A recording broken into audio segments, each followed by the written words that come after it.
What's up, everybody, and welcome back to Tide Talk. It's Sunday, March 23rd, and we're here for episode 100 of Tide Talk. A big thank you to everyone who helped us get to this milestone and supports what we do. It wouldn't be Tide Talk without all of you. Unfortunately, we're discussing a disappointing 2-2 draw in Phoenix with this one, as much as we would have preferred a win for this episode, but we'll break it down for you nonetheless. Just a reminder, each episode is available on YouTube, and if you're watching now, please take a second to subscribe to our channel and click the like button on this video. You can also find us on your favorite podcast applications like Spotify and Apple Podcasts. And if you listen on one of those, we'd really appreciate it if you took a minute to leave us a 5-star rating and a short review, as it helps more people find our podcast. One last plug: if you're not already, go check out the RIFC Club Collector app and enter the code TIDETALK25, all lowercase, all one word, to get an exclusive pack added to your collection today. So cozy up, brag away. Let's dive into this one. As always, I'm joined by my good friend, Mr. Ryan Healy, and then we'll kick it around to the rest of these crowns. Ryan, what's going on, man? Would you ever thought after some Reddit blog posts that we'd be here 100 episodes later? Quite frankly, no. I figured we would have either been canceled. Someone would have, it's been close. Yeah, I mean, close, like ripped our YouTube subscription away, something. But no, happy to be here and happy that people still listen to us. That's actually the biggest surprise out of all of it. That's the coolest part of it all when you walk in. I know you guys all went to, the guild last night. We'll talk about that atmosphere in a little bit. I watched from the comforts of my couch in bed. But, it's still very, overwhelming when someone comes up and says like, "Oh, I love your podcast, love your show. You guys do cool things." And, it's just what we hope for and the reason we do it. It's weird. I think they only say that to you, though. I think it's not a mutual thing. I think people think we're also the same person. We're bald. We have a beard. So like they see us more insulting too, but yeah, fair. Yeah, no, probably you, because I'm the fat bastard of the two. But we'll go up top around the screen to Andrew Quadros. Andrew, thanks for joining us tonight. How's it going, my friend? Doing well. Another night, another pod. Congrats to you guys for your 100th episode here. So happy for the small part that I and the rest of the team here has been able to play in it. But props to you guys for doing this for. Don't say you guys. You've been a big part of this. You filled in while I was AWOL for a bit after things went down. So this is a team collective. We've had our ups and downs, obviously, through all of this with a bunch of changes in the way we've done things, and a credit to everyone that's got us here and got us to episode 100. So props to you too, Mr. Quadros. Yeah, much appreciated. But yeah, good work by everybody. Excited to be here tonight. Awesome. Finally on video, the elusive Matt Hands. Matt, thanks for finally turning your camera on. It's been tough. Yeah, I'm sitting here like a dark corner, hidden away. But glad to be here. Going to echo what Andrew said though. Congrats to you two, mainly Matt and Ryan, for doing the pod, and 100 episodes is awesome. So yeah. This is not the point of you guys being here tonight. Yeah, like come on. Is that your Belachero cave? Maybe. Can't confirm or deny that. But that's fair enough. Timmy, I'm gonna kick it to you next. And if a little sticky. If I'm gonna kick it to you, Timmy, and if you thank just me and Ryan, I'm gonna kick you off this episode like that. So please talk to us, Timmy. How you doing, buddy? I'm good. Thank you, all of you, for having me on. I will say, I think it's cool seeing what it's grown into. I do remember Matt watching after the first preseason game, watching you do like a 15-minute read on YouTube. And it's really cool what this is going better. Yeah. Growing every day. But the being the same night as White Lotus, big friction point in the Sclafani household. So let's take that into account for when we hit episode 200. All right, let me ask you really quick, because I see the door close. Is your cat in the room? Oh yeah.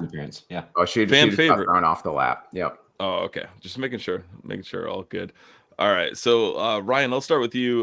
The four of you were actually at the guild last night. Talk about that experience. I know it was pretty crowded for quite a late match. Yeah, I mean, as we have always said in this, the people show up, and it was great seeing, I think, probably about 50 people, maybe more, at a 10 p.m. game on a Saturday night.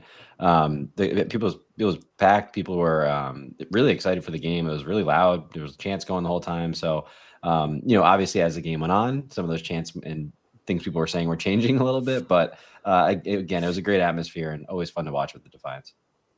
Awesome. Andrew, you want to hop in on the environment last night? Yeah, it was great. I mean, I remember going to the Guild, early, middle part of the season last year, and there were probably fewer people at those 7 o'clock games than there was last night for a 10 o'clock game. So I showed up around like 8:30. My hands had already been there for, I don't know, a good 45 minutes, and it was just the two of us just sitting there for a while. So I didn't think the attendance was going to be that great, but people showed out, and it was a tremendous atmosphere, particularly given how late the game was. Awesome. Matt, you got Sarah watching from the Velocro Cave right now. Talk about your experience and talk about particularly why did you get there so early? I don't know. I just I don't know. I was so excited for the game that I just had to get there early and hang out. No, it was funny though because like I got there super early. The parking lot was full, and there was like nobody at the Guild. So it was like an optical illusion. But I was also very concerned. Yeah, I saw like all these cars. I'm like, oh, like I got a spot right away. And I'm like, oh, it's pretty much the only spot there. And then I went inside, and there was like 10 people inside, maybe at most. But obviously, a good crowd once it got closer to the game time. And yeah, it was great to see. Probably had like 30, 40 people there, so it was awesome. Sweet. Timmy, was it a lot like this episode? I believe you were the last one to join. Yeah, pretty much. Yeah, it was. You had to think about that one. I was like blown away last night, maybe because I wasn't there last week, and I know that most of you were there to watch the Charleston game. I was like so happy to be there, even at 10 p.m. at night, watching that match with you guys, especially, but like 50 other people who were like going crazy. I almost felt like it was really nice. I'm really looking forward to next week, which is a 4 p.m. game. So I'm assuming there will be a good turnout for that. Yeah, Timmy, pretty sure we're gonna have the whole family there. We were doing our Instagram live, going through the lineup, and was way more prepared. I was trying to catch him off guard, being like, "What do you think of the lineup?" And he actually just nailed right through it. So I was like, "All right, Mr. Johnny on the spot." It was pretty funny. Like Ryan started it, and then maybe 60 seconds later, Timmy walks in with just this look on his face, like, "Oh shit." Yeah. I did maybe like 15 he was going minutes from behind me, so I saw Ryan like. So I go right to me. I was just like 15 minutes before we got there. I made Jess read the lineup, which is I've been making her do that for like 5 years. She can't stand it, but I made her do it. And then I made her pull it up again and read me the. But I've been making her do it for Tottenham and other. But yeah, so that was why I was prepared on the lineup. I wasn't ready for that, but I did make Jess read me the lineup in the car. Oh my god, Timmy, when you need to buy Jess a anniversary gift, just rewatch this this first 20 minutes or whatever it is. Bad. Bailing on White Lotus, reading her Tottenham, having her read you Tottenham lineups and RFC lineups, not good. Yeah, sick man. Go ahead, Matt. Sorry. No, it's all good. It was not. I was just gonna say it was funny because like. Timmy came in, he was like behind me. I was facing like my back was to the door. So I'm looking at Ryan, he's asking me whatever question, and then he's like chuckling as he's looking at his face. And I'm like, the hell's going on? What's behind me? And then I see Timmy walking around the corner. It's great. Awesome. I'm pretty sure we'll all be there next Saturday with the 4 o'clock start, and the limited club collector champ Zach will be in the house. So if you need limited advice, he can help you out with that one. Before we dive into this one, and we'll start with the lineup, anyone have anything else they want to share about the watch party? Good. All right, so let's take a look at this starting 11, which was quite funny to see on the ESPN graphic, as we had a couple different Maxi Rodriguez's in the lineup. The shape was all out of whack. This is all out of whack on FOTMob too, but the 11 nonetheless were Koke Vegas, Aldair Sanchez, Grant Stoneman, Karifi Yao, Clay Holstad, Frank Nodarse, Maxi Rodriguez, Taimu Okiyoshi, Albert Chico Dikwa, Noah Fuson, and JJ Williams. Initial thoughts from me. Very happy to see JJ back in the starting 11. Kind of interesting that we saw Taimu back in my opinion. And I know Matt Hans will chime in on that later because he has a wicked rare Taimu and he's really excited about it. But seeing Ibarra and Haraval both on the bench kind of worried me a little bit. But as things played out, it wasn't that much of a bother, I think, initially. But let's start with you, Ryan. Any initial thoughts when you saw this first 11?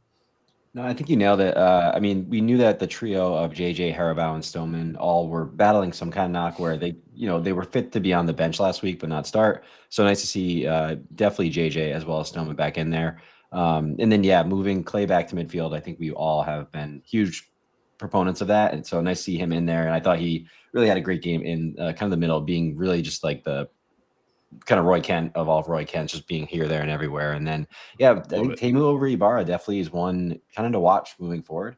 You know, I think there's kind of differing opinions on maybe what he brought to the past two matches, but I do think it's interesting that Kano, both like by picking him, but also in his press conferences and stuff, keeps talking about Temu in pretty glowing terms. So I'm really excited to see kind of how he grows throughout the season and how his role evolves.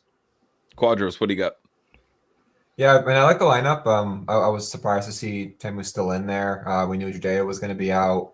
It was great to see Stillman back in the lineup, and then it was especially great to see JJ up top. So I was a little unsure of that midfield trio in terms of how it was going to work out. But I think as the game progressed in the early minutes and seeing that they really had that double pivot going on with Temu and Clay, it kind of made me feel better about that being pretty balanced and really allowing Maxi to be in that more of a free-flowing creative role, supporting the pairing of JJ and Chico, which we really haven't seen much of or enough of over the past year. So I do enjoy to see how it all came together. But my biggest takeaway there was, Haribo still not being in, and is that an injury thing? And Tamu in there over Ibarra, which I was a little bit surprised about. But overall, I like the lineup, and it was definitely more. It resembled more of what we expected compared to last week against Charleston. So, there was a little more familiarity with it, even with a couple new pieces.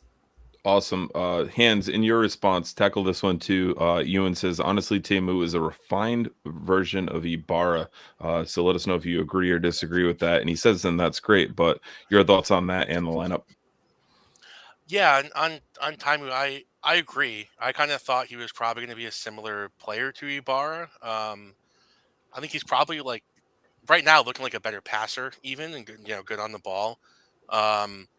Got stuck in a couple times, so I mean we'll have to see kind of how he does that with his like defensive side of the game. But yeah, definitely sprung a few good passes around the field, and I think that's why Kano likes him, because if you go back to like last year, like early in the year, we had tried to play that possession based style.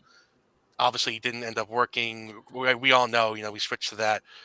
Ryan's adult midfield, right, with those three guys in there, to be more of like a pressing and breaking play up kind of thing. So, I think Kano really likes. I think he had said something before the game too, like singled him out. So, I think he really likes him for his ability on the ball.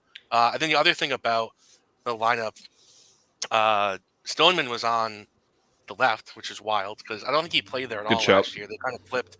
Yeah, they flipped him and Frank. Right-footed. Yeah, I mean, I was gonna say they're all right-footed anyway. We don't have the lefty. Well, I started doubting that last night, but he did play some good passes with his left foot at times, but no, they it was interesting. I don't know why. I don't know if that was like he wanted Frank on the right side to deal with someone else, or like tactically with the opponent. I have no idea. That's kind of interesting. So I would have expected Stoneman to be there to support Noah, considering he on Damien, right? Right, yeah. So it was kind of weird. Like the stronger like pure defender was opposite of the side that I would have expected him to be on. I agree with you 100%. Yeah, that's true. I do wonder if there's like some version of, and I don't know if it's fair to Sanchez because he has played in this league a bit now, but maybe it was like, hey, the younger guy, pair him up with Stoneman, kind of has that veteran presence behind him. That's fair. I did think it was really interesting because we never saw that a single time last year. Right. I think another fair shout, and Ewan's on a heater in the chat right now, and he says Aldair Sanchez is not one for the bench. So, Timmy, give us your first 11 thoughts and your thoughts on Sanchez's performance. Yeah, I mean, the only other question that I feel like sort of got addressed with the lineup was we've been talking all offseason about between Noah, JJ, and Dikwa, which of the two of those three will start. And obviously we saw all three of them start last night with JJ being added back into the lineup.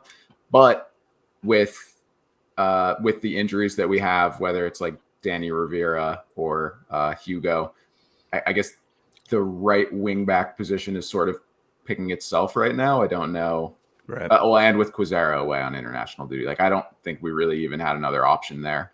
I guess Clay, but But if Ibarra and Haravel aren't ready to start, so there was some interesting stuff, I guess, to pull from the lineup. I felt like we were going in relatively full strength, though, or close to it.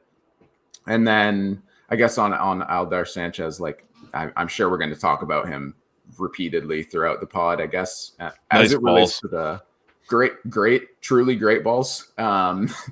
I think in regards to the lineup, it'll just be interesting when Quizera comes back, because he's if he puts in another performance like that, it's going to be very hard to drop him. So does Quizera go back to the right, which is where he played in kind of ineffectively in Charleston? Mm-hmm. We'll have to see. I'm glad it's not up to me. Well, Timmy, besides just wanting to get clipped and get on another reel right there after his subscription moment last episode. So just a reminder, if you're not subscribed and you're watching this and you click subscribe, we got this cool graphic that comes up. We'll clip you, we'll shout you out. And our very own Timmy Sclafani was one of those last week because he didn't subscribe to the podcast that he's a part of. So cheers to you, Timmy. What do you got in that koozie? It's a grapefruit seltzer, Aldi store brand. He's really showing out for this 100th episode. But Timmy brought up a good point, and Scott says it in the chat too. Trying to play Aldair and Quizera simultaneously will be hard. I have some initial thoughts on it. I think that the Quizera on the right was an ultimately botched and failed experiment. I think Aldair could do a better job on the right and play a more inverted wingback much better than Quizera could. So full 11 and who we got, I think I'm leaning towards Quizera on the left and Aldair on the right. Interesting to hear all of your guys' thoughts. We'll start with you, Ryan. Yeah, I mean, I think this will come up later maybe in the episode, but there kind of doesn't seem like we're kind of stuck in this formation with the personnel that we have and the roster that we built this season. Sure. But could you almost see both of them on the left, where Quizera is more playing as more of a winger attacking role? Because I know Sanchez has played. Do you think Kana would abort the back 5-3 depending on if we're in or out of possession? Probably not, because I don't know who plays the right fullback position in this scenario, but there could be ways to fit them both in on the left. But I think someone mentioned it, but after last night, I did think he put in a lot of really good stuff with it, both feet. So would definitely not hate trying him out on the right. Definitely the more two-footed of the two between him and Quizera. So I think if anyone's going to be given a more of an extended run on the right, I would think Sanchez would be the guy. What are your thoughts, Quadros? Aldair blew me away last night. Honestly, I thought he was fantastic. Really, from the first corner kick that he took, and right before that, Maxi took one, and the ball was put in a dangerous spot, but it was kind of almost had too much air under it, so it kind of just floated in and it was easily taken away. Then Aldair came up and he drilled one into a dangerous spot. Then he did it again a few minutes later. He did it on the free kicks. Then he started doing it from the wing on the crosses. He was crossing with his left. He was crossing with his right. So with every one of those plays, he just really impressed me. And I've said it here before, and I've said it in the blogs. Quizera, I think, is a bit of a one-trick pony in terms of his speed and taking on players. But he would either just try to beat his guy, or he would just have one little cutback move that you can kind of see coming. I like the fact that Aldair had more to his game, both in terms of using his left and his right, and he couldn't bull pass people in the way that Georgia can. But I think for what that position needs and the amount of attacking talent that we have surrounding him, I'd almost rather see him over Georgia in that left spot for now. I mean, it's only been really 1 or 2 games, so we'll see how that develops. But I'm in favor of trying to keep them both in, whether that's putting Georgia on the right, which is Matt Hands has said many times, that's where he plays for Rwanda. So it's a native position for him, even though he didn't really look great doing it last week. And screw it. If that doesn't work, flip it and see if it works in the other direction. Because I do think that Aldair probably has more versatility with both of his feet to be able to do well on that right side. But I think he needs to play. I want to see him in there, and I would hate to see him get relegated to a bench spot or a substitute once Georgia returns. The only thing is, do you think there's a difference between playing left wing back versus playing right wing? Because I think it's a lot harder to play on your opposite, your wrong foot as a wing back. Yeah, and Georgia last week just didn't, at least in this system, it didn't look right for him. When he was lined up with somebody, he's used to burning up the sideline. He didn't really have that. So it's he'd cut inside, but then he'd be ineffective there. So I'm not convinced that he could play the right in this system, which is why if we have to pick one of the two, right now I want to see what Aldair has. And again, this could just be a flash in the pan. It was just one game. But I think that he's better able to service the players around him than Georgia is able to. Because what Georgia does is create this imbalance if he burns past the guy. But if he can't do that, then he doesn't really have a whole lot else. And frankly, I think Georgia's crossing sucks. Like I don't think that he's able to get the ball in the box all that well. Look how many dangerous chances Aldair put in the box last night alone, over and over and over again. How many games would Georgia take to be able to generate that many chances in the box? Like I just think that Aldair's better for that position in this system that the team has. Guy goes to international duty, and Quadros is like, don't even get back on the plane. Don't even come back. I think Andrew's got a lot of really good takes in there right now.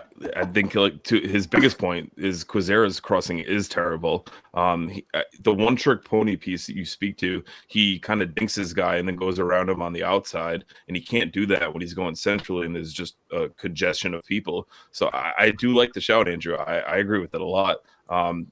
We've heard the one trick pony thing in there. But Scott saying bad take from Quadros, a rare sight. I disagree. I think Quadros is spot on with this one. I don't think it's a bad take at all. He says the tricks keep working though, but they do not work on the right, even when he plays for Rwanda. He doesn't score his goals from the right. He scores his goals when he's on the left or he's deployed up top. He's even playing some striker for them. So when he's played up top, that's when he's getting his goals. That's when he's getting his goal involvements. Him on the right in Kano ball is going to be a detriment to his game. Hans, your thoughts on Quizera potentially being on the right, Sanchez being on the left, vice versa? Yeah, I hadn't thought about playing Aldair on the right, so that's a good shout, I think. Yeah, Quizera, like Quadros had mentioned, yeah, he's played in the right for the national team, but like Ryan's right too, that it's more of like a right wing. It's not like he's not really a wing back for the national team. It's just more of like a straight up attacking player, like traditional winger kind of. So I don't know how well it's going to translate to him playing right wing back. I think that right wing back spot's just going to be like a problem for us. Like it's going to be a committee position. Yeah, because like obviously without Turnbull and then also without like another really strong center back, at least right now with Hugo being injured, like long term. We can't put Frank there, and then we don't have anyone else to play there. So you just don't want to see Frank play there. That'd be fun. He has fun out there playing right wing back, I think. But no, I'd rather have him in the back line anyway. But yeah, no, I think it's committee. It's going to be, I've said I think Clay's going to play out there, and he was out there I think late in this game, right? They moved him. Yeah, he moved out there later on in the game. I think he's an option there. I think obviously Noah's an option there, although he didn't have the best game. But yeah, it's gonna be committee. So yeah, I'd hate to be Kano right now though, because a lot of decisions to make there with I think Aldair and Georgia. Awesome, Timmy, you got Kevin in the chat saying Frank goes to right wing back and Hugo slots in when healthy. Do you agree with that, or do you think the Quizera Sanchez kind of pairing is going to play their way in there? I mean, I that is a ball knower's take. I do fully agree. Like, I want Frank playing the right wing back. I think that's the best fit. Oh no, I don't think so. I don't even think Hans thinks that. And Hans is the president of Hans doesn't, because yeah. I mean, I'm sure we're going to talk about Frank's performance at center back throughout this pod, but I think he has to do a little bit less defending at that right wing back spot, which that's appealing to me after last night. And then he also gets to participate in the attack, make the runs forward that he likes to make. I know the word participate's like kind of mean. Like the way you said that was kind of mean. It's good job. You jumped into the attack. Yeah. Yeah. And I'm kind of willing to give Quizera like another match or two at right wing back, but I had I had the misfortune of he was right in front of us for the first half in Charleston, and what's going on with the slipping? I don't know, or the slippage. Yeah, so, let's say slippage, but I brought that up in our chat, and I think I forget who it was. Somebody that was in Charleston I don't know if you disclosed it to us, Timmy, but they said that the Rhode Island players were all not wearing metal studs, and that was a big difference. Is this a common thing? And like, were we not wearing metal again in Phoenix? And was that another? We saw a lot of slippage last night too. I mean, as someone who weirdly looks at players' cleats a lot, they all were wearing the same cleats that they probably all bought for Tidewater as like their main place, which Sure. you can't wear metal there. So I don't know if they're packing multiple cleats per game where they could switch it up. I don't know how all If this not, works. that's a shame. Like Yeah, that's I agree. you know. Jason says in the chat both teams are slipping. I found in Charleston and then again last night that the both home sides stayed a little bit more upright than we did. And maybe that is the difference between wearing the metal studs and the plastic mold or what it is. But In Timmy, fairness, I didn't think it was as bad last night as it was in Charleston. I thought really Charleston good. was a lot worse. Yeah. I did, yeah. But Timmy, I don't know if I cut you off. You had anything else you wanted to get in on that one? I mean, not really. Just I was going to say Kuzera slipped so many times in Charleston. Like, I'm almost willing to give him another shot at right wing back on when he stays on his feet and see how it looks. Okay. All right. Fair enough.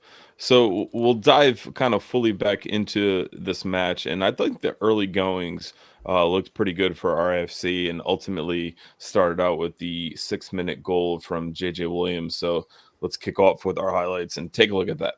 It's poked around. That pressure really pestering this Phoenix club. Hasn't had much time even in the attacking half. That one headed down. Ping tries to chase it, but gets away, and it rolls down to Okayoshi.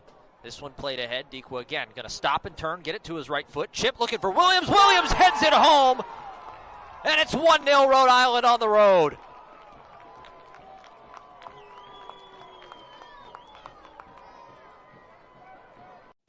So Frank wins a nice header off the goalkeeper distribution there. I don't know what the Phoenix defender was thinking, giving Chico that much time on the ball. Chico was basically able to stop, put his foot on top of the ball and then pass it to JJ and clip it in for a very nicely weighted pass for JJ to head home for the goal to give us the lead.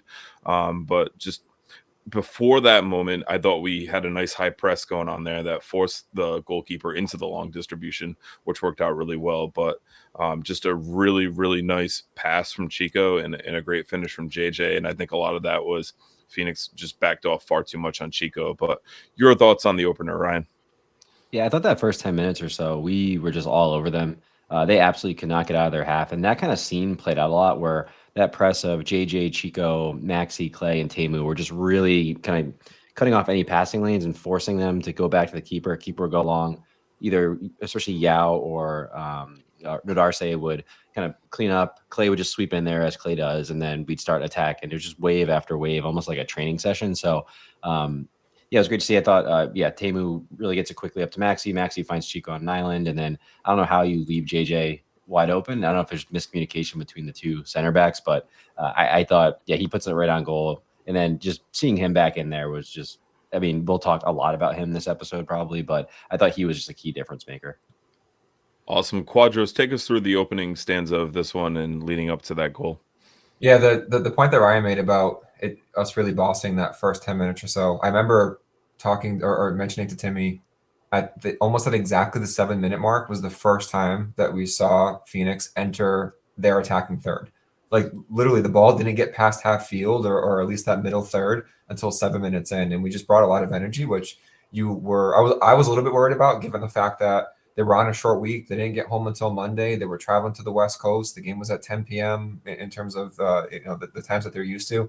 So you didn't know what they were going to bring, but it was nice to kind of see that energy and that passion kind of coming in right away and really getting on top of their opponent and making themselves felt there. So it was great. And I think my two takeaways for the goal was, one, it was great to see JJ winning an aerial duel, bossing that box, and then really being the beast that we saw him be at the end of last year. And it seems like, despite potentially having a knock last year, like it seems like he's much closer to the version that we were getting at last year than we did for most of last year. And we know that he has the ability to win those aerial duels. He just didn't get a lot of great service. So it was a common theme, I think, through a lot of our blogs and pods last year was what's going on? Why aren't they getting these chances in the box off of headers? Is it poor service? Is it just poor finishing ability? Whatever it may be. So it was good to see that. My other big takeaway there is that partnership of JJ and Chico that we hadn't seen a lot of. Not having Noah up top, Chico's playing more of a Noah type of role than I would have expected. Right. Like he ran a lot, he drifted more, he was a creator more than I would have expected, even with the pairing there with JJ. And I do think it suits him well. I think there's questions to be had about his finishing ability again, but at least his ability to set up plays, create that service for JJ, and play off of him, I thought worked pretty well last night. And I think that bodes well for that pairing moving forward. But there's still a whole separate conversation we have to have about Noah and where he fits in now. No, right on. Kind of sticking with the thoughts of the first couple of minutes, Matt, talk a little bit about that pressure we put on them early, which eventually led to that goal. Yeah, I think we came out, really, really strong. Yeah, it was, like you said, good pressing. Frank won the header, of course. Got to start with that, like you said. But no, yeah, it was good start to the game. Good, pinning them back. And yeah, on what Quadro was saying about Dequa, I agree. I think he had a good game. He was him drifting out wide, I guess, wasn't as surprising to me. I think he did it more, even when he was like by himself up front last year. He drifted out wide a lot. Like he was trying to get assists and do other things. So he might actually be suited for playing up front with JJ. So, but yeah, good start to the game for sure. Right on. Timmy, your thoughts on the opening? Yeah, I had this might have got spoiled because we put out the player ratings blog earlier today. Shameless plug. Yeah, I want to again. No pressure. You guys don't have to have read it, but I want to ask how many times do you guys think that Chico and JJ, how many joint goal contributions, like where one of them assisted the other, do you think they had last year? Did you write this in the blog? I'll be honest, I haven't read it yet. How many do you think? Quadros looks like he read it, so I'm going to defer to him. I did read it. This was the first one, right? This was the first. I would have guessed a very low number, like 1, maybe 2 at most, but it was surprising to hear 0 before now. Yeah, that is pretty wild. So the fact that it came in their first appearance together of this season, you got to think that's a good thing. Yeah, and like that, I mean, that's kind of how I felt about the opening 10 minutes.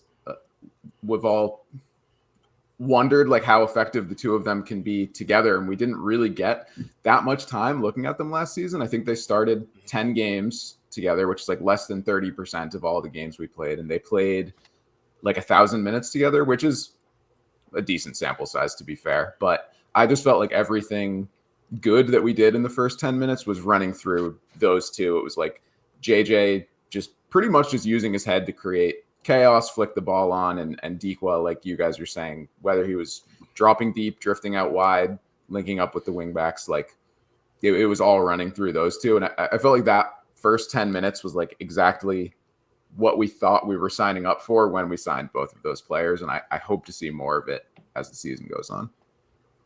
Pretty well said.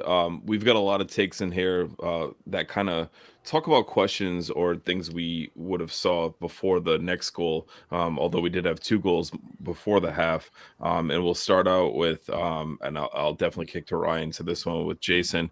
And Noah started slow last year too. Not Noah's best performance in this one, Mr. Healy. Yeah, so I did a little rewatch earlier, and I also came away from this one with the same sentiment. I actually thought he was not bad in the first half, especially offensively. He looked a lot more like himself. Maybe not 100% of what we were seeing, especially at the end of the year, but he was involved in a lot of like really impactful like attacking patterns and attacking plays. So I don't think it was as bad of a full night. But he also, I think, on defense, definitely he was especially having trouble with number 14. I can't remember his name. That he was matched up with at the beginning. That guy was like really tricky, really good. And, hey, Noah's not a natural wingback. He's not a defender. So we always know that when he's playing at wingback, it's going to be some kind of concession on the defensive end. And the hope is that his offensive game can kind of can make up for it in spades. But especially once we got to that second half, he just really looked out of sorts. I mean, he took a couple knocks during the game, and especially at the beginning of the second half, he did kind of have one where he was kind of grabbing his head, and I was like, maybe he just was a little out of it after that, because some of those crosses he was putting in were just not like himself. He was way sharper in that first half. And, we're again going to talk about this more, but plenty of the team didn't look great in the second half as well. So there also could have just been all the other factors that we've talked about in the preview about the travel and the game time and stuff like that. So yeah, overall not Noah's best night. I think it's been a little exaggerated, especially because of, how much more we're remembering the second half compared to the first. Sure. But, hey, we all bad days at work sometimes. Andrew, your thoughts on Noah's first half and performance throughout this one? Yeah, I thought it was dreadful. I thought it was bad. I didn't do a rewatch. Yeah, it's not really not that bad, especially the first half. It's not bad. But the way I viewed it, I hear what you're saying on the defensive side with him being more of an attacking player. But we saw him play wingback at times last year, including in the Eastern Conference Final, and he played well in that spot. In the USL Championship Final, the whole team didn't do well. But at one point, they moved Noah over to the right side because Frank was struggling on that side, and he kind of shored up that side a little bit. So like he has more of that in him than I think we give him credit for. And I feel like he really struggled last night. He struggled to take on people. Like he was like tripping over his own feet half the time. Like he just couldn't get past anybody. And then his service, when he did get it in, was all like none of them were useful. They were all just terrible balls. So I'll give you the benefit of the doubt in the first half because I didn't do a rewatch and maybe that there was more that he was involved in, but like the whole game he just looked off. And if this is going to be a pattern for him, even if it's half of this to this extent on the right wing, then there's a real question of where does he fit in? Because if we don't want to break up that forward pairing and we don't want to put him in that maxi spot, and if he doesn't do great at that wing back spot, then like where does that leave us? So I know that's going ahead really quickly, and I do think that he's probably our best player. So I think we're going to find a role for him, but it kind of sucks that our best player doesn't have a natural position anymore if they want to keep that Chico and JJ pairing up front. It's not like backyard baseball, and you could just roll out Pablo Sanchez into whatever position you want. So I do appreciate that sentiment, Andrew. I'll shift gears a little bit for Hans and Timmy and get their takes. As Jason says in the chat, Chico's miss really sucks, and I would even up that to misses. I think he had about 3 sitters throughout this one, at least one big one in the first half that he whiffed on. But talk about Chico's performance overall, because outside of the missed shots, I don't think he was that bad, Hans. Yeah, I thought it was pretty good. Like, definitely not good with some missed shots. I don't remember it being like sitters, like he definitely had to score them or anything. But definitely chances missed there, which we keep going back to it. I think we got to just kind of forget about the Golden Boot thing from a couple years ago because definitely seems like a one-off. Like we got to kind of forget that. But I think.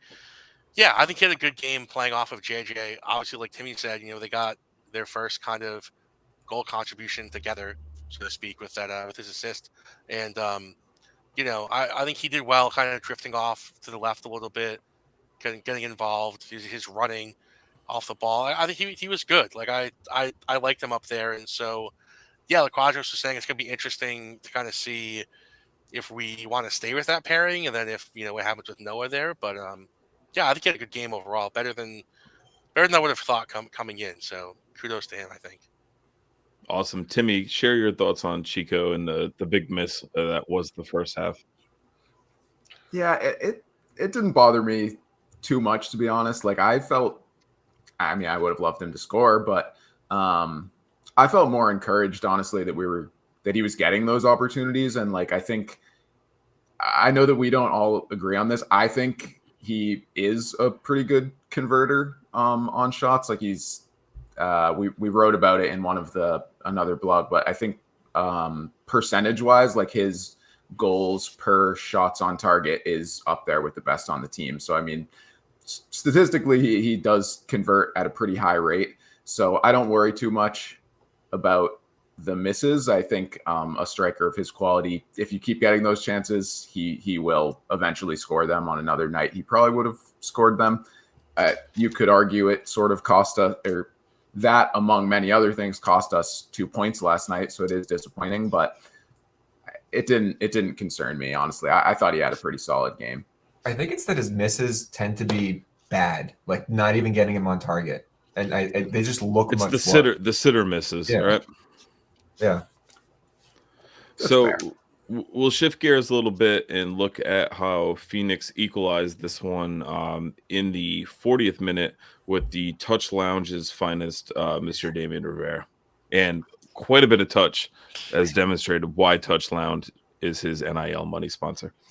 Gonna face up with Stoneman, and that one a bit too far away as Sacco has to come over. Somehow keeps in play. Sacco wins the ball. Sacco into the 18, sent into the center. Rivera chipping it around. Rivera, my goodness! It's 1-1!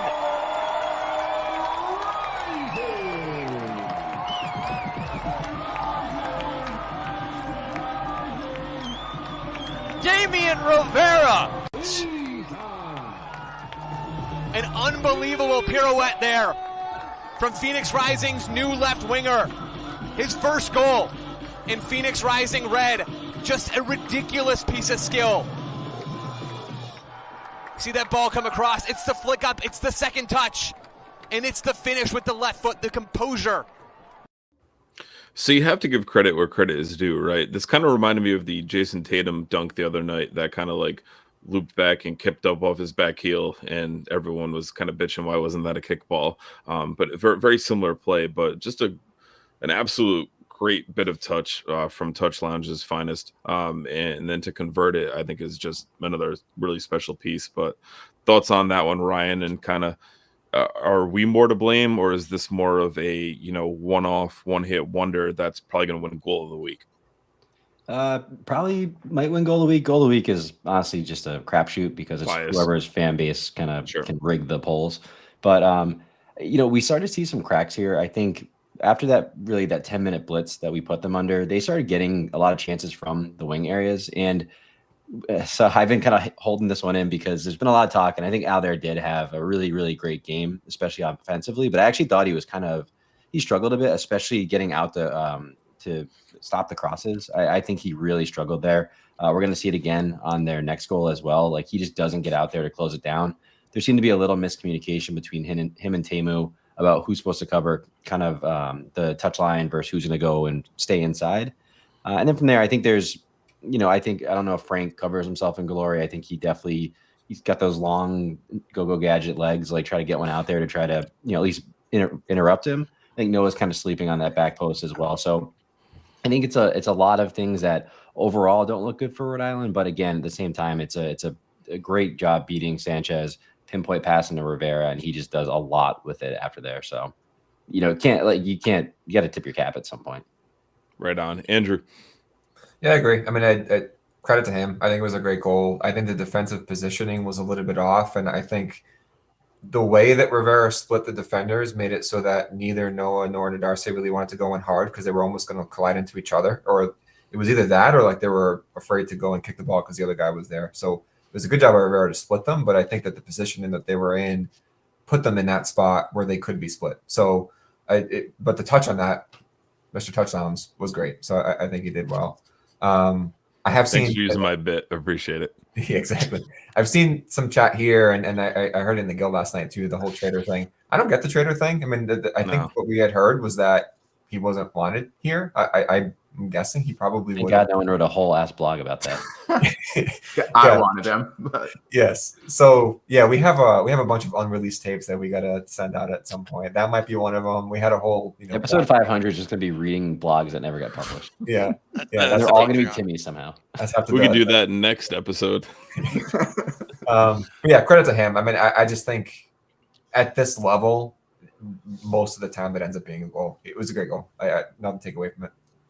Pretty well said. Let's switch gears a little bit as we take a look at 3 minutes later when RIFC took the lead 2-1 off what Matt Hands wanted to claim for a Frank goal, but ended up being an own goal for Phoenix Rising. As here's the free kick. This one's sent in, headed down off the post and touched into the back of the net. We're going to see if it stands, and it looks like it will, and Rhode Island answers right back almost immediately.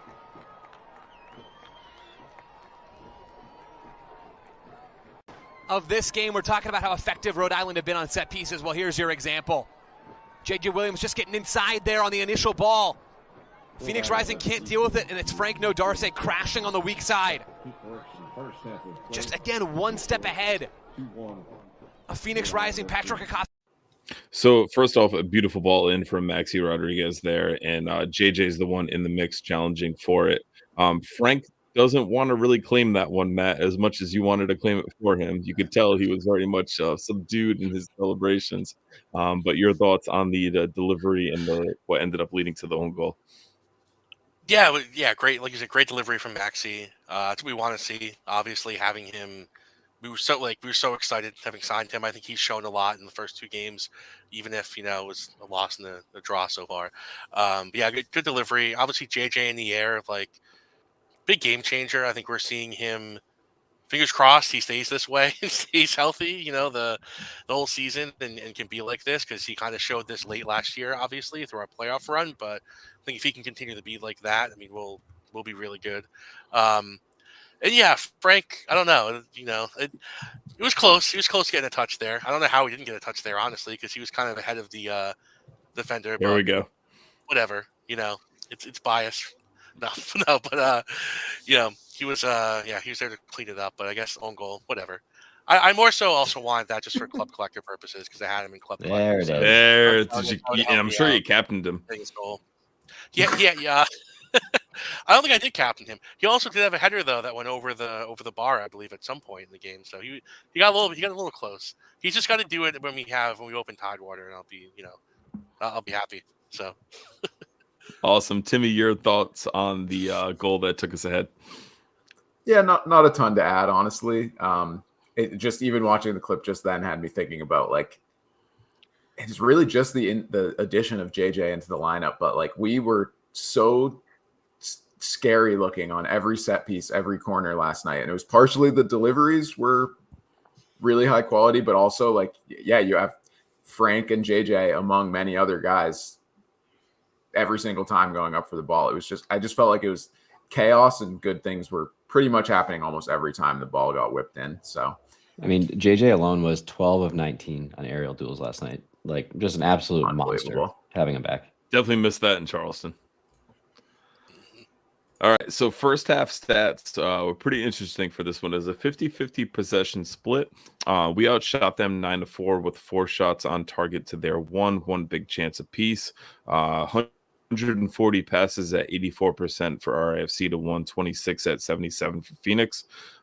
Phoenix Horizon committed 7 fouls, 2 for us, 3 corners to 2 RIFC with the advantage there. So let's do a quick whip around. Ryan, overall thoughts on the first half of this one?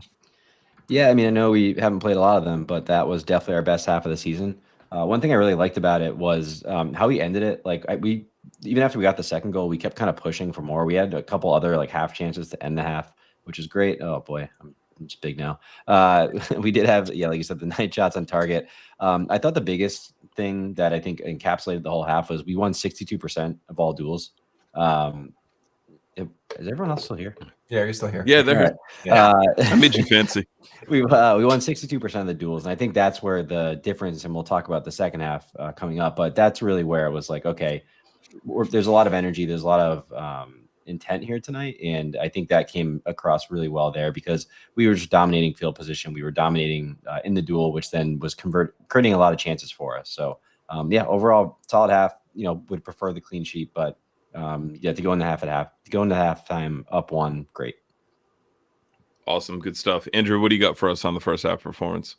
Yeah, it kind of goes back to what I was saying earlier, where I just like the energy that they brought into the game, and they carried that throughout most of the first half, or really all the first half. So there was some sloppiness there, but overall, they were on top of Phoenix. They looked like the better team. They looked like they should be deserving of a lead, if not by more than 1 goal.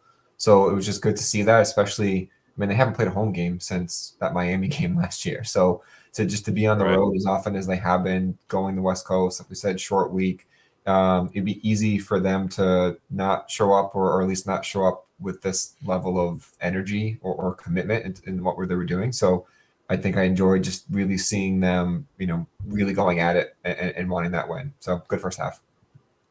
Awesome. Hans, share your thoughts on that first half. Yeah, I think it was good. I think we, I agree. We were the better team for sure. We were halfway to my bold 4-2 prediction for this score.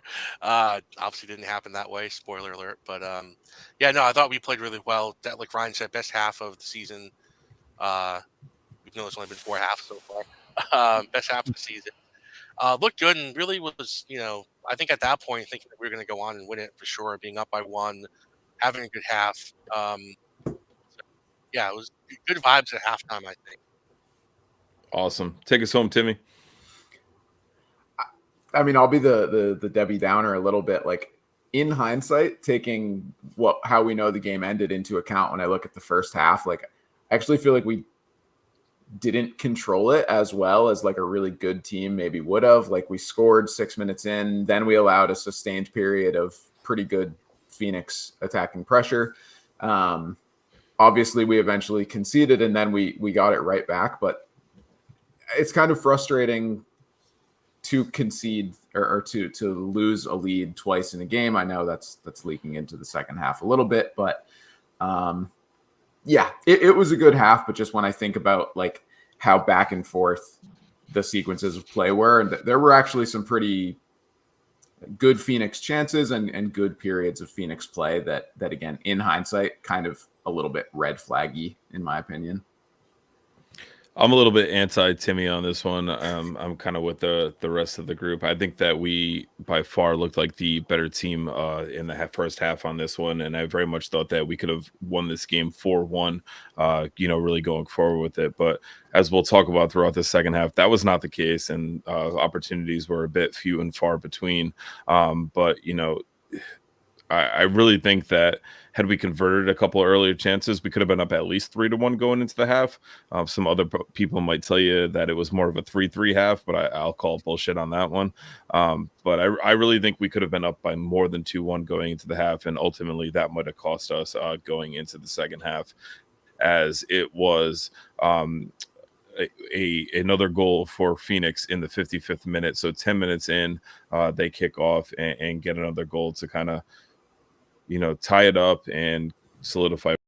Sacco's gotten in, rolled up his sleeves, and done the dirty work in a more central spot on both sides of the ball in this half. Rivera, a nice little bit of 1-2 play. Laid off. Hope is going to let this one go through for Akello. Here's Margarita on the edge of the 18. This one going to curl in towards the back post, diving in. Vegas saves it, but Hope's right there to put it away, and it's level again.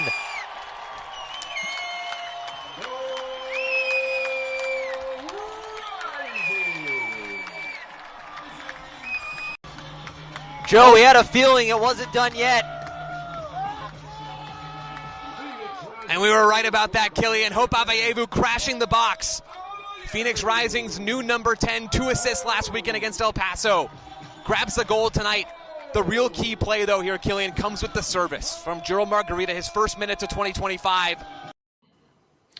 So I thought Margarita was a big difference maker as soon as he came on the pitch there. We also like to kind of talk about who's to blame at goals here. Koke makes a great initial save on this one, and I was very critical of Koke on the 2 corner goals last game. I thought Koke played pretty well, all things considered, last night. But you look at Frank, you look at Yao, you look at the usual suspects on this one, kind of standing around ball watching, and it's a very familiar goal that we can see here, Ryan. Yeah, I mean, the funny thing too, the guy who scores in the first half, he was taking a corner and he was just like standing at the corner flag for a while because the ref was doing stuff. I was about to call the Phoenix police because I was like, this guy's not wearing shin pads. He's not wearing shin pads and he should not be playing in this game. But yeah, unfortunately, I didn't do that and he scores the goal. But again, it was almost like a mirror. It's all Ryan's fault. Yeah, sorry guys, I wasn't proactive. Just like our defense wasn't proactive in this one. Like Sanchez again doesn't get out to the cross. Frank is just kind of hanging out, just being Frank, and then Noah got kind of just absolute bodied by 2 people at the same. Like I don't know what else he could have done there. It was kind of reminiscent of Clay last week getting like dumped into the net. Yeah, and there's only so much you can do. At least he was in position on the right side of his man this time. But sure. Yeah, I just think it's again the way that we seem to always play defense on this team. It's very reactive and very kind of like last ditch. When if we just are a little more proactive and we don't let the cross even get in, like really get out there and try to block the cross, we could do a lot better, I think, because there's just so much chaos back there. It's very uncomfortable to watch at a lot of the time, and I don't know. That's pretty well said, Andrew. I'm going to skip you because I just have to go to this comment first to go to Hands. Because Sarah says, I'm going to disagree with Hands before he speaks. Frank just stood there watching. Frank was watching that. What do you got for us? He's just casual. I'm so happy Amanda's not in the chat. It's just like pre shitting on my points. Oh man, no, he's just a chill guy. It's a few months late for that. He's just a chill guy back there. It's just how he is. No, I think he could have done more there. Like the Timmy Sclafani of defending. Yeah, exactly. I think he's more photogenic than Timmy. I would say though. I think. Ooh, but valid. No, oh man, no, I think that goal was Oh man, I think that goal is more. I blame Koke. I was still looking at Matt cracking up. I can't even speak. It's because of Timmy. Oh man, Anyway. Oh, sorry. Wait, you blame Koke? Okay. Is that your actual take? No, I blame Koke. I think in general, like, I think it's two Koke things. was great. I think our back line Spin does, zone right now is including outrageous. Frank. Hold on. I think our back line, including Frank, does need to do a better job of like getting the ball out of there. Like instead of like charging, they don't charge down quick enough when the ball is like loose in the box. Obviously, they happened in Charleston and they happened in this game as well. But I do think Koke also is spilling the ball into dangerous position, like areas, like consistently. So like, there's so many times that like the shot's on net and he just spills it like right to the middle. And like, I mean, on that particular one, I don't know. I mean, it was a good save, I guess, but that's kind of where my concern is with the goalkeeping for us right now is like, man, I wish we could take Koke's, his ability with the ball at his feet and combine that with like Jackson's shot stopping ability when Jackson comes back healthy, and we'd have like the perfect goalie. But it's a conundrum there. But yeah, I don't know. I think he needs to do better on some of those shots. But again, true, our defense needs to do better too, kind of being more reactive and getting those balls out of there. Wait, so for this goal, who are you blaming? You're doing a lot of you kind of draw attention over this way, talking Jackson's legs and Koke's. Like, what are you doing here? He Koke'd it. I think I'll say Koke. I'm just gonna do it. He put that goal in the Koke chair for sure. I'm one of the biggest Jackson Lee proponents, and while I would say Lee saves that, Koke does an awesome job saving the initial shot, but Frank and Yao are just absolutely ball watching and don't come in to step out and try to clear their lines. Andrew, I know I skipped you on that. I had to hit Sarah's comment with hands coming up, but take us through your thoughts on the equalizer. No, you have to do it. I generally agree with you guys. I think it's more in the defense. It does bother me how much Koke spills the ball. I don't think that was the case in this one. But I'm also glad that we now have two other people saying spillage on this pod. It's not just me. When it was just me and Ryan, it was always just me. So thank you, Matt Hands. Thank you, Andrew. So much spillage. But that's also the problem with the defense with the Charleston goal last week and then this goal this week is the fact that he doesn't do a great job of securing the ball in those tight spaces or on those crosses makes it so that there's a lot of just loose balls and the defenders are just standing around waiting to see what's going to happen. So they're way too slow to react to those things. They need to be more proactive. Wait, in getting doesn't that mean they have more practice at scrambling? What's that? Shouldn't that mean the opposite? Shouldn't that mean they have like practice because they just never know what's about to happen? They got to be on their feet. They got to be ready You to would go. think so, but this is two weeks in a row now where they're just standing around waiting to see what's going to happen. So like they're just way too slow to react. So that was my biggest takeaway. I cannot believe the path that Hands took us down on this. This is an unbelievable spin zone. Frank's PR machine is just paying him overtime. Frank could take the ball, dribble it into his own net, and then Matt would just try to find as many excuses as possible about why it wasn't Frank's fault for him dribbling into his own net. Yeah, he'd be blaming the ball like Arteta. Like, see what I did there? Yeah, well, there you go. For you guys. But the other was it a horn? Yeah. I don't know.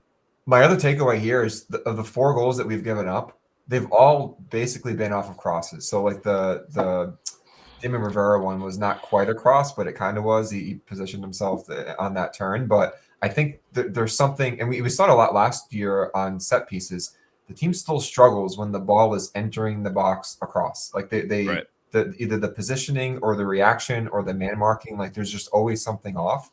They solidified that over the course of the year last year, but it feels like this is a recurring theme now in how they're starting this year.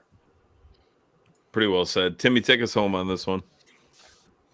Yeah, that's a great observation about the nature of the 4 goals that we've conceded. I didn't even think about that. But yeah, on this one, it was very straightforward to me. It was a great cross that basically bounced in the 6-yard box before Frank even reacted to the fact that it was coming in. So this one was straightforward for me. Not to say that everyone else was fully blameless. But yeah, I just the reaction to that great cross coming in was so slow across the board. Pretty well said. I saw how Hands shaking his head on that one though. But the only other video clip I have for this one is Koke makes, I think, what's absolutely a beautiful save in the 72nd minute, I believe. So let's take a look at that. Sacco telling Cabral to get forward. Sacco taking it all the way himself. Sacco lays off for Rivera. Rivera, great save by Vegas. So Koke getting off his line, closing down an angle, very much okay with that. It's not been a thing of his. He's either caught out too high or he's caught glued to his line, in my opinion.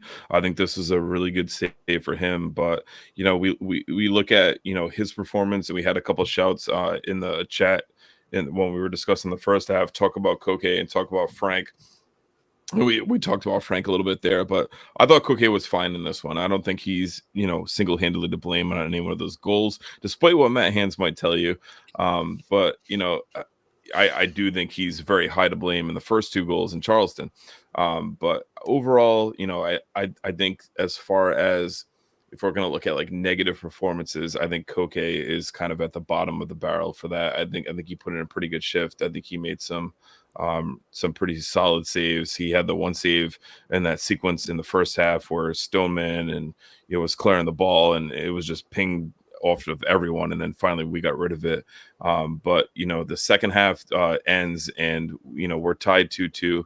We really didn't create much better chances in the second half. We did see Clay go down with what looked like a cramp, back spasm type injury, whatever you want to call it. So Ryan, we'll start with you. Interested to hear your thoughts on the way the rest of the second half played out. Yeah, I mean, it almost looked like a different game, a different team out there. We talked about how we were just winning all the duels first half. We just completely stopped. We won 41% of the duels. I thought they made an interesting adjustment. We talked about JJ really being like the linchpin of why we started winning a lot of those duels, especially in the air. They really started doubling up on him when we were going long, and we just like never adjusted away from that. We still just kept trying to go to JJ, even though he was getting doubled up. And yeah, I just thought the whole game kind of became a little sloppy, but we particularly were as well. We allowed 2 big chances. We missed 2 big chances. Like it was just kind of a mess, and we just never like took control of the game. And yeah, I mean, and then also just like with the way that this team is currently constructed, the way that we have to make subs is just also kind of bizarre because all we have are attacking midfielders. So all of a sudden, when someone like a Clay or a Noah either isn't having a good game or needs to get taken out, like those guys are kind of like the bubble gum holding together the entire operation right now. So when both of them had to come out, it's like, okay, I guess Amos can play right wing back all of a sudden. And then we have like 5 different midfielders playing all sorts of positions. So it definitely some concern moving forward, especially if Clay's out any considered amount of time. But yeah, I just thought the whole second half was just sloppy. And then that's where you can really start to say, like, did that 10 p.m. kickoff come into play? Did the cross-country trip come into play? The not playing a home game since last October come into play? So all those things that we'll never really get a clear answer on, but we just definitely didn't look like the same team. Awesome. Quadros. Yeah, prayers up for Clay. I thought it was a cramp, but at one point when they were working on him, he like slammed the ground with his hand, which made me think that there was something more acute there. Usually not a good sign. I think but if you're ever cramped up like that, like if you jump and your calf's all cramped up and they try to do the stretch thing, that like really hurts. Yeah. So it's I'm hoping that's all it is. Because then there's problems that get presented there because of the lack of depth, particularly at that right wing back position. So the remainder of that game just felt very disjointed once all those substitutions came in. Like the Ibarra for Taimu one was pretty 1-for-1. But then Zachary came in for Noah, which I think was a good move. I actually thought Noah was going to get maybe moved around and they would pull someone else. But because of how ineffective he was, I was fine with that substitution happening. That pushed out Clay. Then Clay got hurt. Amos had to come in along with Brito. So we're wondering who was going to play that right wing back position. For a second there, we were wondering if they were going to put Nadarse out on right wing back and try to push Haribo back on that back line. But all of those different movements just led to a really disjointed end of the game. One thing I did like was that it felt like in those last 15 minutes, despite us kind of really trying to feel our positioning and where everybody should be, it did feel like we were going for it. And it felt like Phoenix had some chances, but it felt like to me that Phoenix felt like they were on the back foot and that they were happy to see out a draw. Whereas consistent with all of our games last year, we saw it through to the end and we kept pushing for the win, which I appreciated.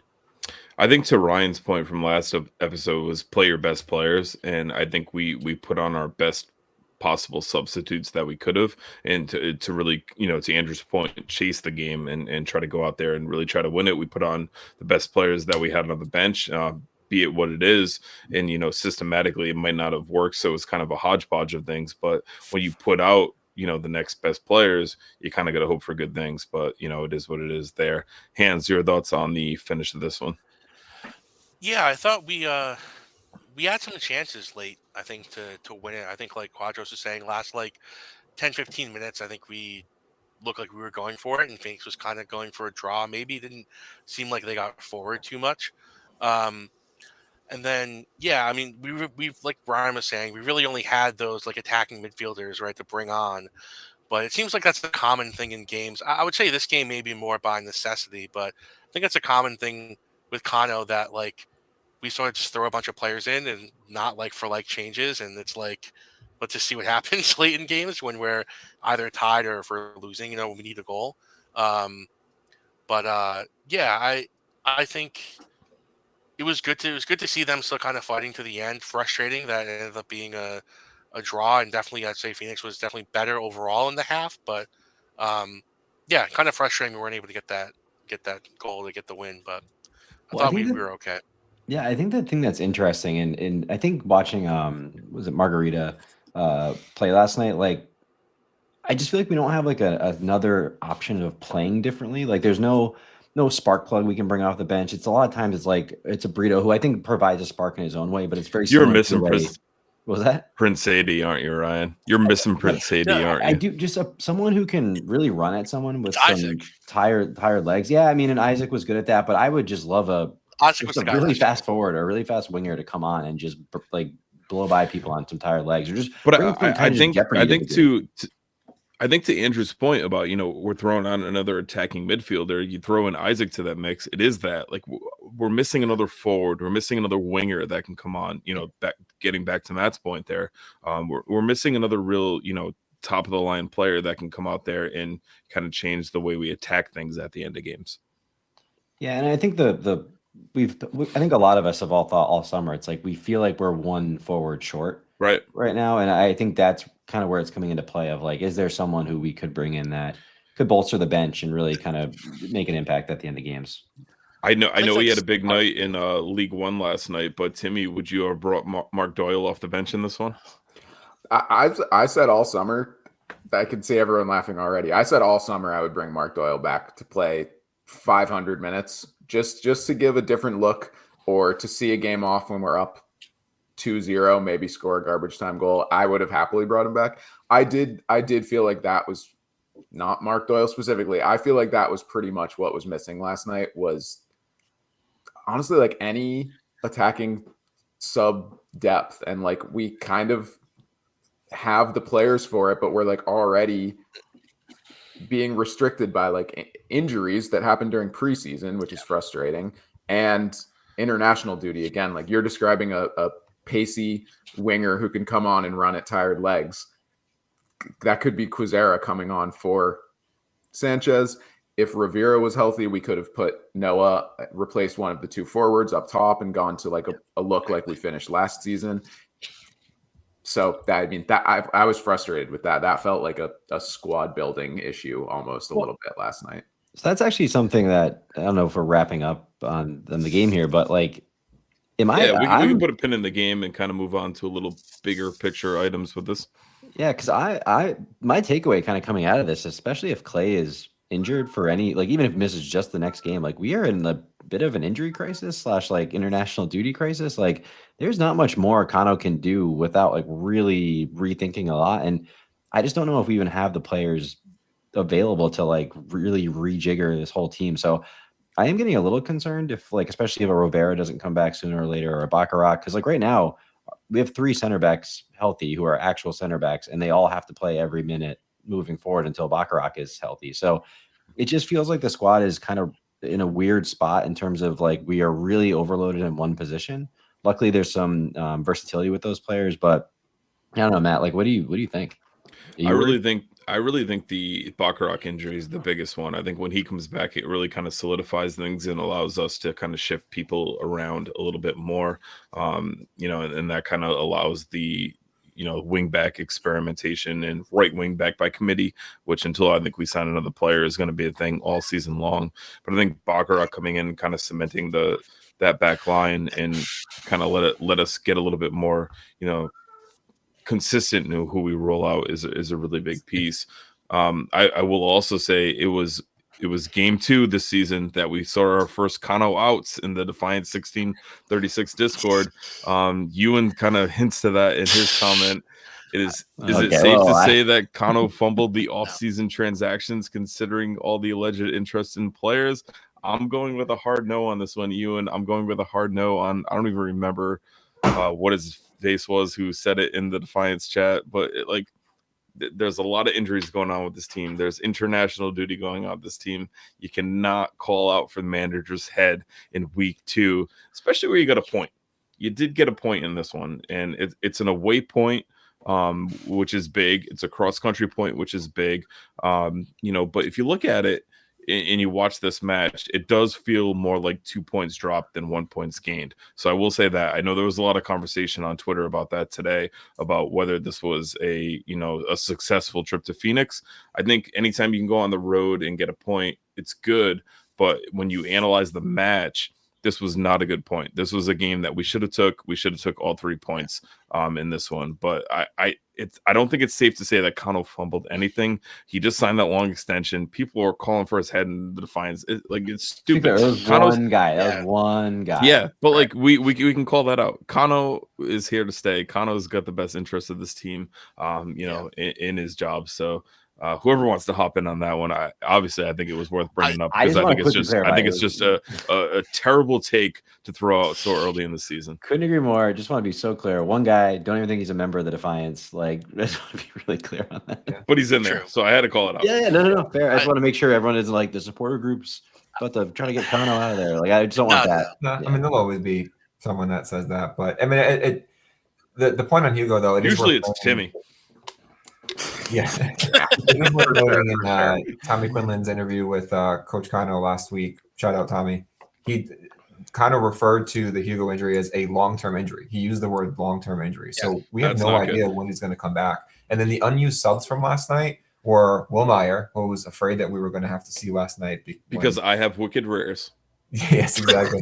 that save that you mentioned earlier that Kano made, that Koke made, hit him in the face. So I was worried that there might be some concussions in the face. And then he kept playing for another minute, and then he just laid down. Yeah. I was like, good for you, man. Yeah. So Will Meyer, Cole Dewhurst, and Kevin Bang. Those are the 3 unused subs. So obviously Georgia is gone. Perfectly normal. Back. I think Andrew, if you were going to pick 3 people to not get used, I think you'd probably pick them. Yeah, that would be the group, and they weren't used. We had an extra sub to use; they weren't used. So it just kind of speaks to the lack of depth right now. But to your point, there's a confluence of factors of why that's the case. But the Hugo one is the one that concerns me, and who knows if Cole Dewhurst is someone that can play at this level or not, or if he needs more time to develop. But we do have. I think we're going to find out in Westchester, aren't we? Probably, yeah, that's true. Yeah. So the center back position is the one that worries me the most. I think that you can do enough at the striker position, even though I'd like to see a third one there. Obviously, we have a glut of wide receivers that can span that whole corridor, but the defenders I'm still concerned about with the lack of depth. Hands. I think. Yeah. Did you say wide receivers? We did say wide receivers. Wide receivers. Did he? Oh, yeah. I didn't even. Damn. Probably got wicked rares in my head. The WRs. You just been in the draft room with the pad. Yeah. Doing mock drafts. Yep. No, I think in regards to the whole roster, setup, whatever.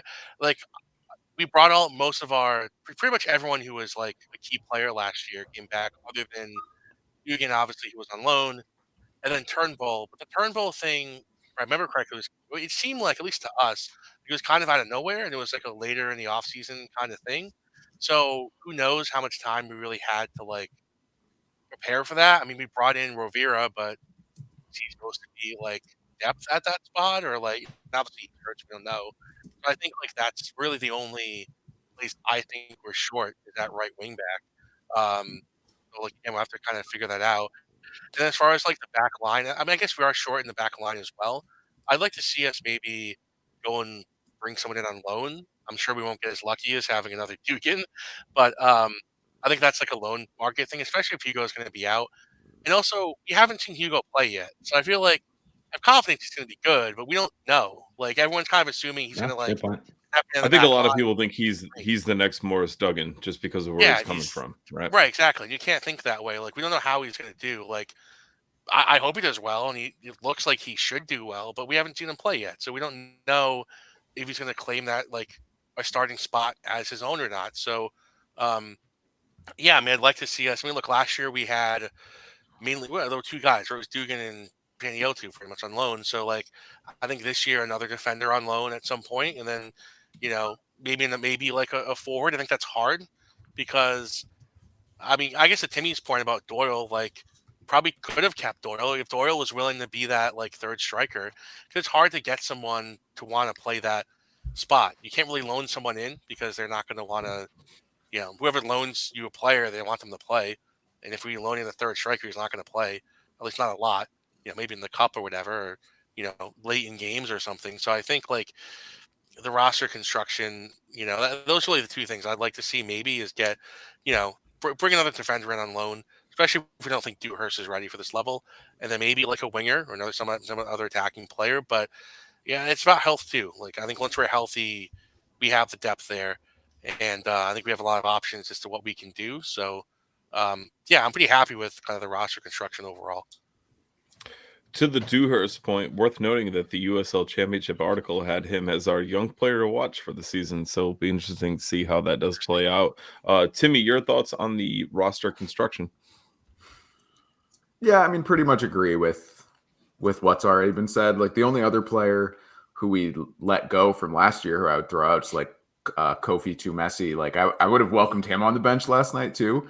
And I mean, Yeah. Matt Hans, like you make a good point. I think once we're fully healthy, or if we're ever fully healthy, like we do have a fully built out roster. But I also feel like we all sort of had like yellow flags throughout the offseason that we were maybe going in a little bit thin, and it's just frustrating that we're at game 2 and we're feeling pretty comfortably thin, I think, right now. The only thing though, it's like, when are you ever fully healthy?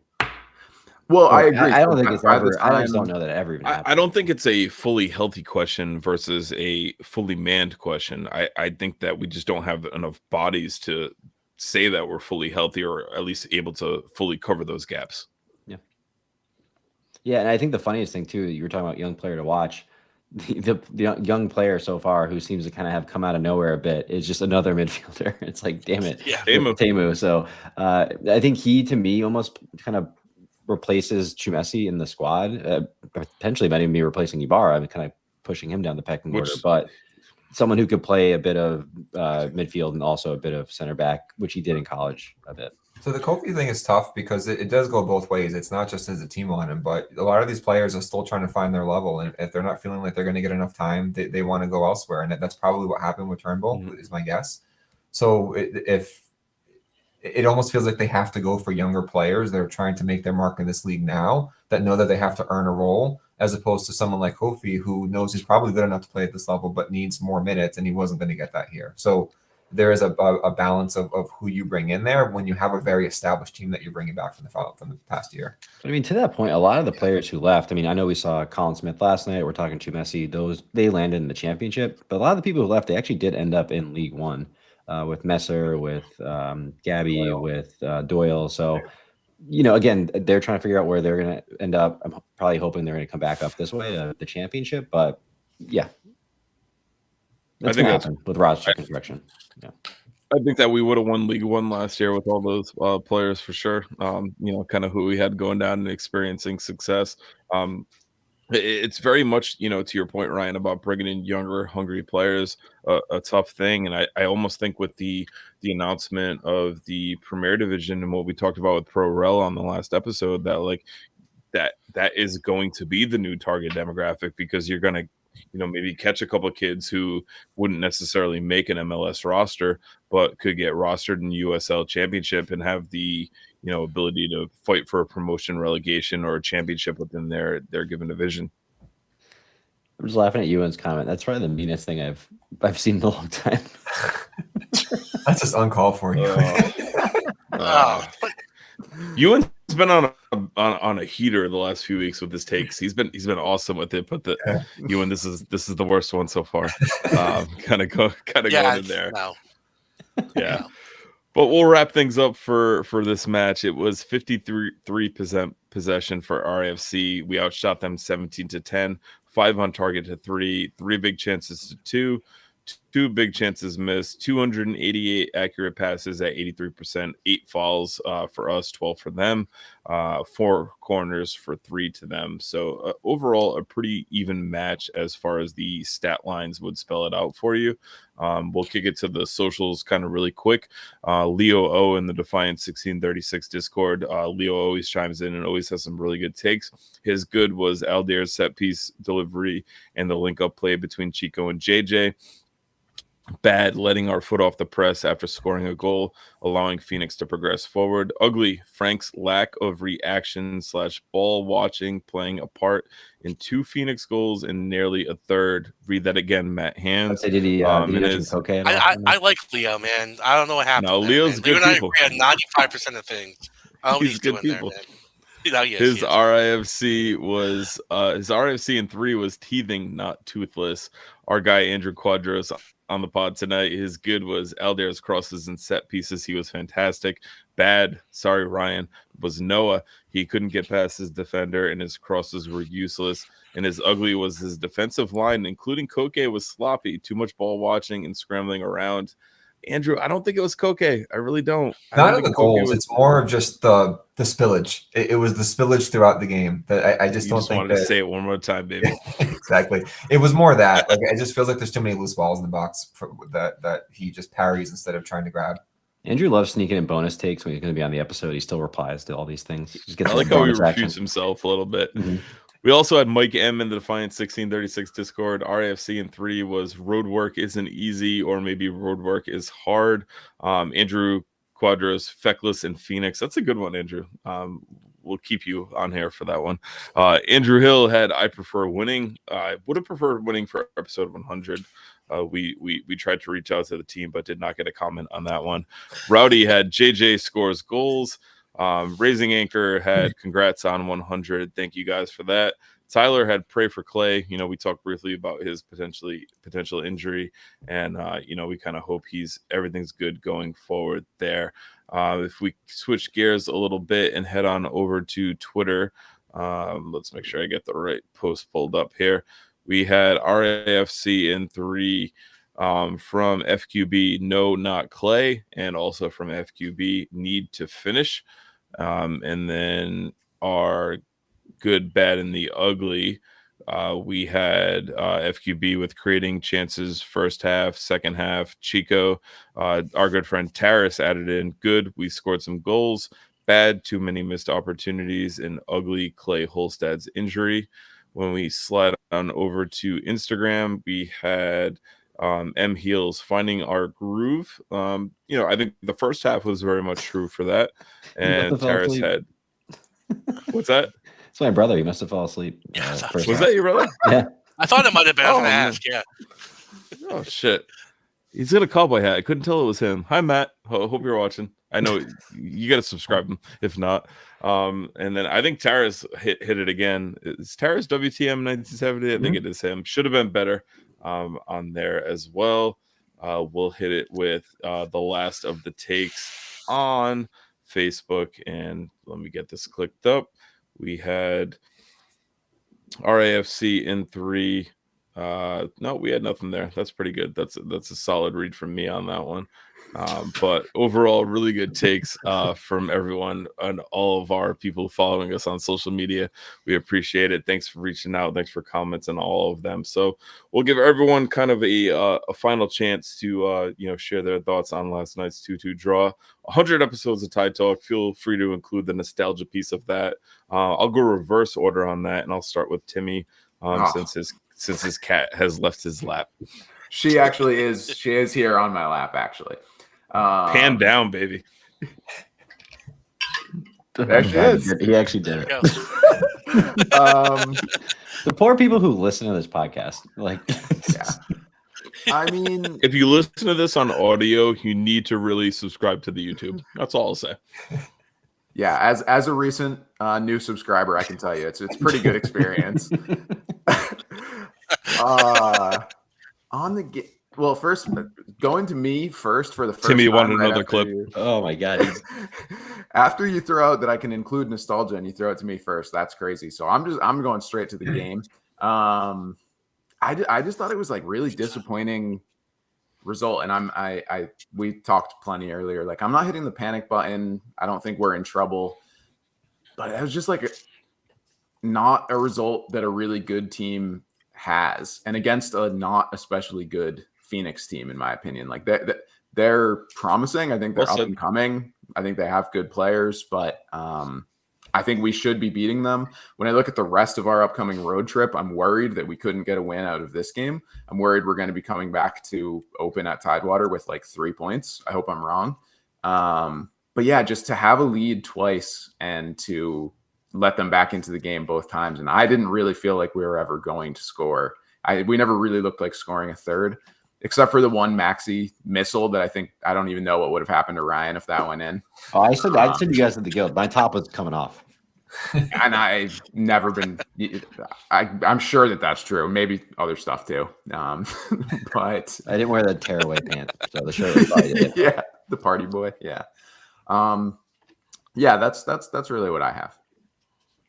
Hands. Gotta have my cat show up in here and say hi. As mad as he is that I'm holding him right now. I think yours wins. I agree. Well, nothing's gonna beat when I was talking on. I think the last time I was on, cat stuck over here. Jeez, there we go. Last time I was on, I was saying I don't know what the hell I was saying. I was saying something, and then Timmy's cat just like peers up like this, like eyes open, like it was unbelievable. Cat talk. But yeah, no. But no. Anyway, on the game, I mean, not much else to say really. I think like encouraging signs overall. Like I think. Yeah, Sanchez was awesome crossing the ball in. We got JJ back and all the stuff we were kind of talking about. Frustrating to not get the 3 points, but you know, it's better than losing, I guess. So it's something. Yeah, just on 100th episode, I think it's again, I think it's great what yeah, you guys, I guess, and I guess all of us We have done. Yeah, we over this time. Definitely glad to be a part of it. I still remember, you know, Matt messaging me and being like, "Hey, you want to join the Discord?" And I was like, "Yeah, cool." And then like, I was always kind of thinking of doing blogs, and I think you guys had mentioned that on one of the shows, and I was like, "Yeah, I kind of want to do that." So it's been great. It's been great to be part of, and yeah, just do 100 more. So Quadros. stuff. Yeah, so my thought, kind of pivoting away from the game a little bit, just something I want to vent about, was the graphics package last night. And I understand that it tremendous quote, Sarah. There. I understand that it's not ESPN Plus that's doing the broadcast, that they're subcontracting it to somebody else. And then we got a good laugh at that formation that had It was bad. Chico and JJ on defense and Stillman at It's almost like forward. it gets worse and worse. Two Maxis, Maxi clone. Yeah, and then Maxi Rodriguez in there twice. They had the injury up there. Who's unavailable for injury? Isaac Anking was listed on both teams. One of them with a capital I for Isaac, one of them with a lowercase I. I think after the lineup, I turned to Timmy and I said, I guarantee you there's going to be a first last name in here when the first sub comes out. Yep. Sure enough, first sub, first last name listed for both. They just screwed up everything. And my frustration with it is like there's a little bit of it's a bit quaint. You know, we saw it last year. We kind of knew what we were getting into this year. But with the announcement of the Pro Rel and the Division I stuff, I think there's a lot of eyes that are turning to this league now. And that people who didn't know what USL is, are going to be paying attention now and seeing what's happening over the next few years. And USL needs to figure that shit out, because this isn't cool. Like it's not funny anymore when we're trying to get people to pay attention to this league and invest in this league. And they go and turn it on ESPN Plus, which is a pretty mainstream broadcast, and you see this shit. Like it's ridiculous that's the type of stuff that you see over and over. It's like you don't even need to know anything about the teams to just know that was completely messed up, and it happens every single game, and there's no accountability for it. And I think at one point in the second half, I think it was late in the game, I heard the comment, and Matt Hans pointed it out, and Yeah. like I didn't I was even about to say register this. it. Yeah. The commentator said something along the lines of, if there's someone that's going to win the game, it's going to be someone on this field, or something along those lines. And it was just a ridiculous thing. So I just think that whole package, the whole broadcast package, needs to be better. I think the USL needs to put pressure on them, and maybe there's not a whole lot they can do this year under this contract, but they really have to start getting their shit in order as they lead up to introducing that D1 league and then going that pro raw route, because it looks like a Mickey Mouse league when you're seeing this stuff. And then you're comparing, regardless of what you feel about the Apple package, if you see the broadcast that you're getting and the experience that you're getting from MLS out of Apple and then comparing it to this, it's night and day. And it's okay that it was night and day last year, but that can't be acceptable anymore. That has to get better. That is really well said, Andrew. I have a couple of different takeaways from your response. The fact that you were the person that's going to cause us to use the explicit tag on this episode, I would have never picked you out. So, bravo. Cheers to that. I think that was Farah's comment that did it. I don't know. Yeah, I think it triggered you, right? I also think that, the graphics package, like you said, and Ryan and I talked about it on the Pro Rel episode last week. Like, these deals are going to have to get bigger and better, and it's not going to continue like this. And one point I brought up was, the best European broadcast, in my opinion, is the Bundesliga on ESPN Plus. So ESPN Plus has the people to do it. They just have to apply it to other leagues. And I know that it might be coming from Germany on that one. I don't know, but I think it needs to be better, to your point, and it very much can be. In this whole subcontracted thing just doesn't work for this league. I think you have to have a local almost host for each team that does the home broadcast, and that's kind of dialed into USL action and is able to grow off of that. But Ryan, final thoughts on this one and the 100 episodes now that is Tide Talk. Yeah, so for the match, I mean, if anyone saw me after the match at the Guild, I was really frustrated after this one.